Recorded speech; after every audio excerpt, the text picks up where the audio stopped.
What's up, guys?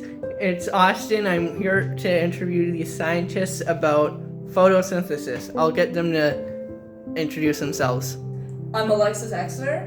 And I'm Mason Drews. How many steps are there in photosynthesis? There's 2 steps to photosynthesis. Show and tell me how light reaction works.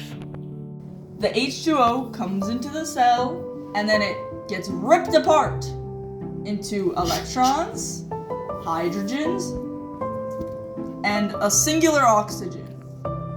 And then the electrons go to the PS2, or the ETS, and then they do the process again.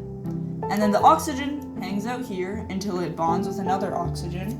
And then the hydrogens linger here to build up the concentration. Bing, bing, bing. And then another H2O comes, and then it gets ripped apart, giving more electrons. These go through. It pumps the protons through here, and then another oxygen comes in, and then these pair up into O2, also known as oxygen, and then they leave the cell. And then the protons, they go to the ATP synthase. And then they produce ATP. Yay! And then this ATP goes all the way to step 2.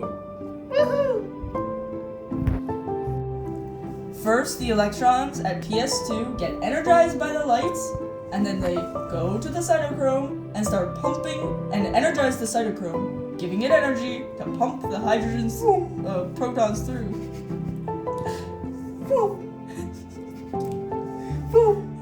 And then they move to the PS1, and then they get energized again by the light, and then they move to this, and then they call for the taxi, and then they go on to the NADPH taxi to step 2. Can you show and tell me how carbon fixation cycle works?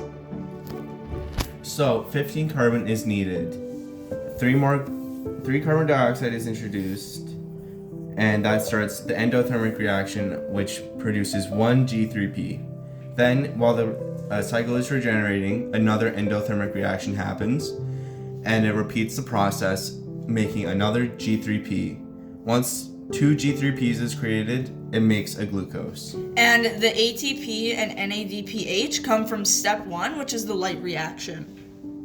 This has been Mason Drews. And Alexis Exner, signing off.